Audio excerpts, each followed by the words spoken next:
বাংলাদেশ, ভারত, পাকিস্তান এবং আইসিসি এই যে চলমান বিবাদ চলতেছিল, সেই চলমান বিবাদে সবচেয়ে বেশি লাভবান কে হলো? সবচেয়ে বেশি লাভবান হলো পাকিস্তান। কিভাবে একটা দেশ এক ঢিলে অনেকগুলা পাখি ফেলে দিল, বা বলা যায় ঘোলা পানিতে অনেকগুলো মাছ শিকার করলো, সেটা নিয়ে আজকের ভিডিও। মোস্তাফিজের বিষয়ের পরে সিকিউরিটি কনসার্নের একটা লেটার আসছিল, সেটাকে হাইলাইট করলো। বাংলাদেশকে সমর্থন দিয়ে গেল আগাগোড়া পাকিস্তান, কিন্তু বাংলাদেশের লাভ কি হলো? আইসিসি বয়কট করে দিল।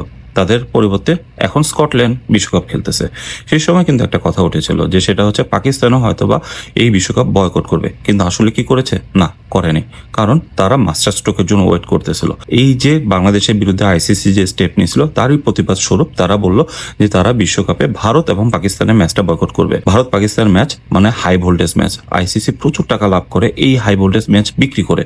তারা যখন টিভি সত্ত্বে বিক্রি করে, তারা বলে দেয় যে সেটা হচ্ছে কয়টা টুর্নামেন্টে কয়টা পাকিস্তান ভারতের ম্যাচ আছে। সেই অনুসারেই তারা কিন্তু বিশাল অঙ্কের টাকা লাভ করে, কারণ এই হাই ভোল্টেজ ম্যাচ বিক্রি করে টিভি কোম্পানিগুলো বিশাল বিশাল লাভ করে। আইসিসি রুলস অনুসারে যদি কোনো দেশ সে গভর্নমেন্ট সেফ ফিল করে না অন্য দেশের বিরুদ্ধে খেলতে, তাহলে কিন্তু আইসিসির বলার কিছু নাই। এই ঘোলা পানি সৃষ্টি হয়ে গেল। তারা কি করলো? এই ঘোলা পানিতে আইসিসিকে প্রথমে বধ করলো। আইসিসি কোনো ধরনের কিন্তু কোনো জরিমানা তাদের করতে পারতেছিল না, উল্টো তাদের সাথে নেগোসিয়েশন বোর্ডে চলে আসলো, যেটা বাংলাদেশের ক্ষেত্রে ঠিক উল্টা হয়েছিল।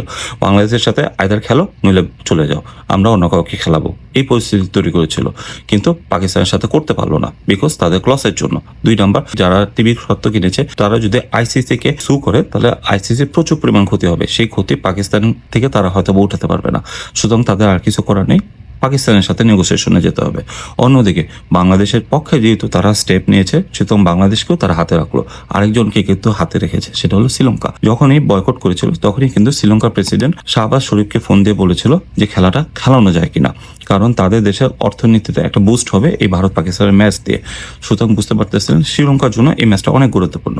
সো এখন যেহেতু তারা বললো হ্যাঁ আমরা খেলবো, সুতরাং শ্রীলঙ্কাকেও তারা হাতে রাখতে পারলো। অন্যদিকে ভারতকেও তারা বুঝিয়ে দিল যে সেটা হচ্ছে তোমরা হয়তোবা আইসিসি কে কন্ট্রোল করো, কিন্তু কিছু তুরুপের তাস আমার হাতেও আছে।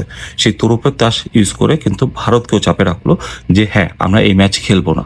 সুতরাং আলটিমেটলি লোকসান আমাদের ক্রিকেটের না হলেও তোমার হবে, যেহেতু তোমার কোম্পানি এই টিভি সত্ত্ব কিনেছিল।